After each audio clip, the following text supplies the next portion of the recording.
choro. O choro de Josué perante Deus após a batalha de Ai, onde eles foram derrotados vergonhosamente. Não foi uma derrota, irmãos, foi uma derrota vergonhosa.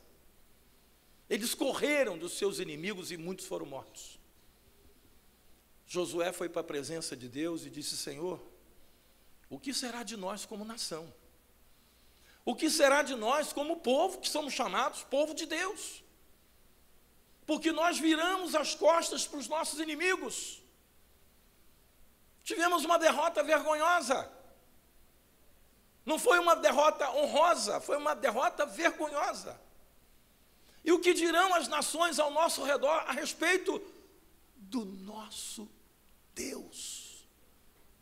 Josué estava preocupado com o que acontecera em relação à imagem de Israel perante os ímpios para com Deus. Até que Deus chegou ao coração de Josué e disse: querido, não fique assim, porque isso que está acontecendo é porque eles tomaram das coisas que eu disse para não tomar. Eles dissimularam, e digo mais, colocou debaixo da bagagem, escondido, aquilo que eu falei para não tomar. E esse período, irmãos, pós-crise, quando começa novamente a rodar a economia, e quando o recurso começa a chegar de uma forma mais abundante na vida das pessoas, alguns vão usar esse recurso com sabedoria, vão fazer para a edificação da sua família, mas outros vão usar esse recurso para a sua própria destruição. A palavra de alerta hoje é, por exemplo, aos jovens, né, que nesse período de melhorias vão estar casando. Sabe aquilo que Deus falou lá a respeito dos dias de Noé? Porque nos dias de Noé, casavam-se e davam-se em casamento. Compravam, vendiam, né? Ou seja, a coisa estava fluindo normalmente, o mercado estava bem. Até que Noé entrou na arca com a sua família, e Deus fechou a porta da arca, e pereceu todo mundo daquele tempo. Então, queridos, haverão jovens contraindo casamento, mas eu digo aos jovens, cuidado com quem você vai casar.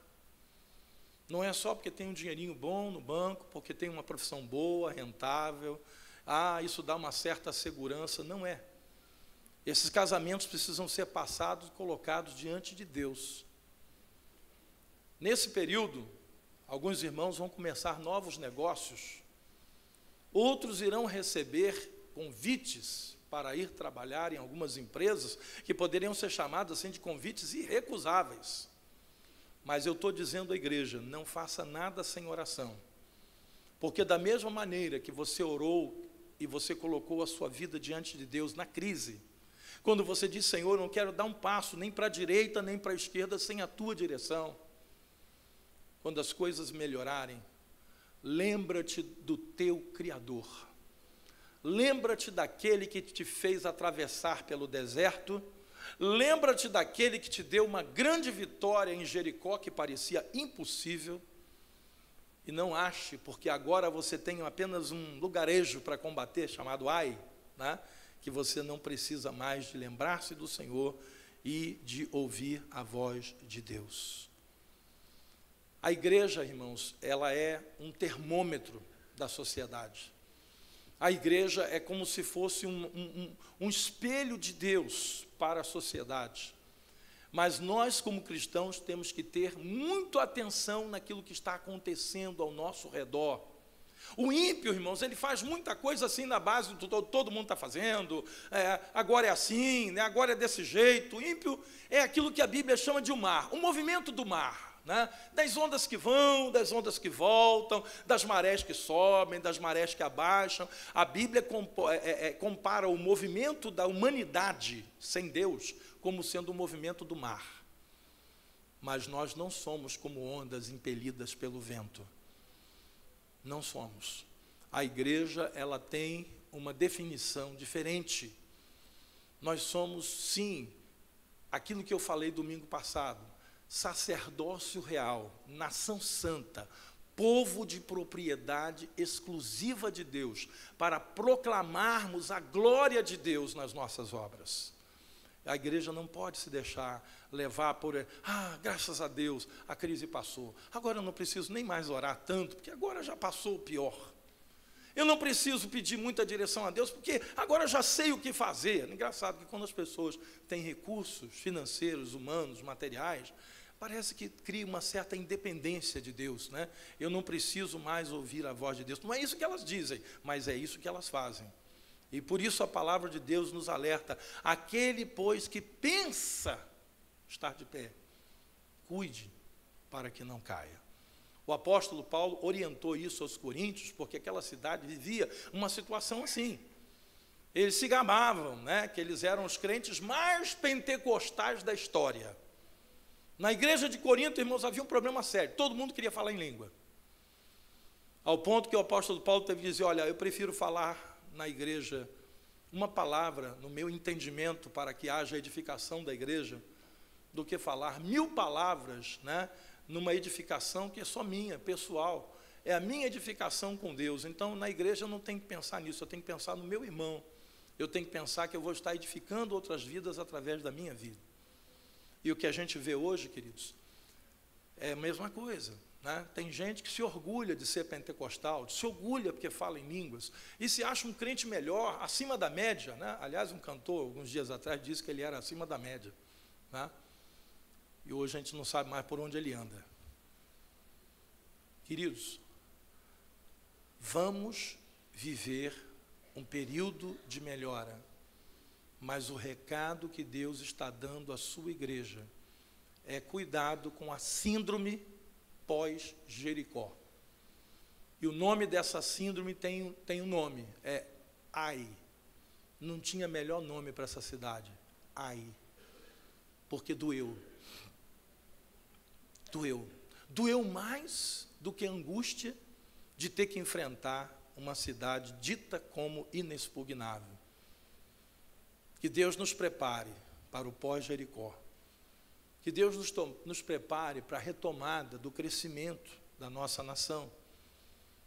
Que Deus nos prepare para as bênçãos que Ele quer derramar sobre as nossas vidas. Porque eu tenho certeza que elas serão derramadas, mas que verdadeiramente elas sejam bênção na sua vida e não problema. Que verdadeiramente elas te aproximem de Deus com ações de graça. Que você saiba possuir tudo aquilo que Deus vai te dar nesse período de melhora. Você saiba possuir essas coisas, mas não deixe essas coisas possuírem você. Que você saiba lidar como um bom mordomo, tendo consciência de que você não é dono, você apenas está cuidando daquilo que o teu Deus colocou nas suas mãos. A quem o Senhor entregar mais recursos nesse período, entenda que esses recursos são para a glória de Deus, em primeiro lugar, e em segundo lugar, para você abençoar aqueles que precisam. Porque as duas coisas básicas que nós temos quando recebemos alguma coisa de Deus são essas. Em primeiro lugar, a glória de Deus na nossa vida por tudo que temos e somos. Se Deus te deu um dom maravilhoso, se você faz alguma coisa que todo mundo se admira da maneira maravilhosa como você faz isso, isso é para a glória de Deus. E se o que você faz te rende, né, recursos financeiros, que seja para sustento da sua família e para você abençoar aqueles que precisam. A Bíblia nos fala sobre isso, sobre abençoar os que precisam. O apóstolo Paulo várias vezes glorificou a Deus na vida de alguns irmãos que ajudavam as igrejas, inclusive a ele. E esse dom inefável da parte de Deus cresça na vida de vocês. E aqueles que recebiam o fruto desse trabalho, dessa bênção, Paulo disse que vocês orem para que o Senhor continue abençoando aqueles que estão abençoando a vida de vocês. Irmãos, é maravilhoso. A Bíblia chama de dom inefável aquilo que Deus quer fazer. Mas a minha palavra como dei há 2 anos e meio, mais ou menos, atrás, quando alertei sobre a crise, a minha palavra hoje não é de crise, a minha palavra é que vai chegar e já está chegando um período de melhora. Não sabemos até quando, né? Não sabemos que o Brasil, historicamente, vive numa gangorra, né?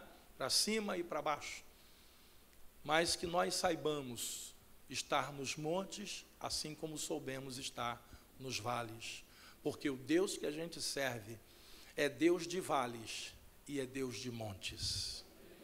Certa vez, o exército inimigo disse para o rei de Israel: vocês só ganham as batalhas porque vocês sempre batalham nos montes, mas desçam para os vales e vocês verão que o Deus de vocês não é capaz de fazer vocês vencer uma batalha no vale.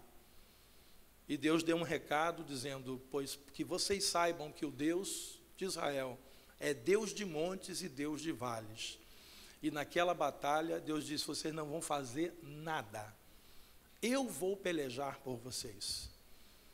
Irmãos, quando vem a crise, nós sentimos-nos carregados no colo pelo nosso Deus.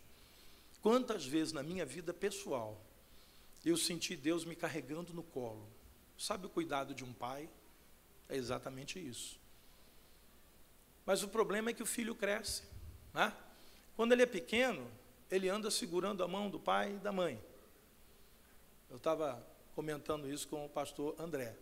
Ele hoje está com um filhinho nessa idade de caminhar segurando na mão do pai e da mãe. O problema é quando ele não precisar mais da mão de vocês. Aí vocês terão um desafio maior. Porque enquanto ele olhar para o lado e procurar papai e mamãe para dar a mão, está de bom tamanho. Mas quando ele olhar para o lado, para justamente saber se papai e mamãe não está por perto, porque ele quer dar um voo, né? Aí é que está o perigo. Entendeu? E nós somos assim também nas mãos do Senhor. Quando a gente se acha, né? Não, eu já sou crente de carteirinha, né? Pô, só de Nova Vida do Clube Bandeira eu tenho quantos anos? Irmãos, seja nos vales das crises, ou seja nos montes dos tempos áureos e abençoados, fartos, que você nunca se afaste da presença de Deus. Porque quando você não tinha nada, você orava para Deus mandar provisão. E agora que você tem alguma coisa, você esquece de orar para Deus te dar sabedoria de como usar aquilo que Deus tem chegado às suas mãos. É tempo da igreja entender que nós vivemos hoje um período muito propício, um período em que Deus pode fazer coisas tremendas através de nós e em nós também, com certeza. Mas nós podemos perder esse time, perder esse tempo, justamente por nós não atentarmos para os perigos que corremos, tanto nos vales das crises, quanto nos montes em que achamos que tudo está bem. Porque quando falarem de paz e paz, vos sobrevirá repentina destruição. A palavra de Deus fala o tempo todo sobre vigiar, vigiar, vigiar. Quantas vezes, nesses 2 anos e meio, eu clamei com os irmãos aqui por suprimento. Ah, está tudo resolvido? Lógico que não, irmãos. Eu estou falando hoje de forma profética. Entendo o que eu estou falando para você. Tem muitos irmãos que ainda estão no vale e no mais profundo de um poço. Mas eu estou falando profeticamente que Deus vai te tirar daí. Agora, que isso não seja, que isso não represente uma ai na sua vida. Que você esteja sempre na total dependência de Deus.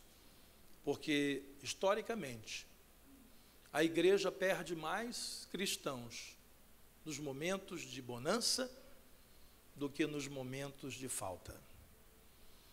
Historicamente, a igreja mergulha mais em trevas quando tudo parece ir bem do que quando ela estava lá aos pés da cruz pedindo para sobreviver às masmorras de Roma. A igreja, ela é uma promessa de Deus. As portas do inferno não prevalecerão contra a sua igreja. Que você esteja nesta igreja. Não abra mão de estar nela e de ser esta igreja, cujas portas do inferno não prevalecerão. E que você vai dizer: Senhor, haja o que houver, tendo eu o pouco ou tendo eu o muito, a minha vida pertence a Ti, a minha vida está em Tuas mãos. Eu quero orar com a igreja por isso nessa noite. Vamos nos colocar de pé.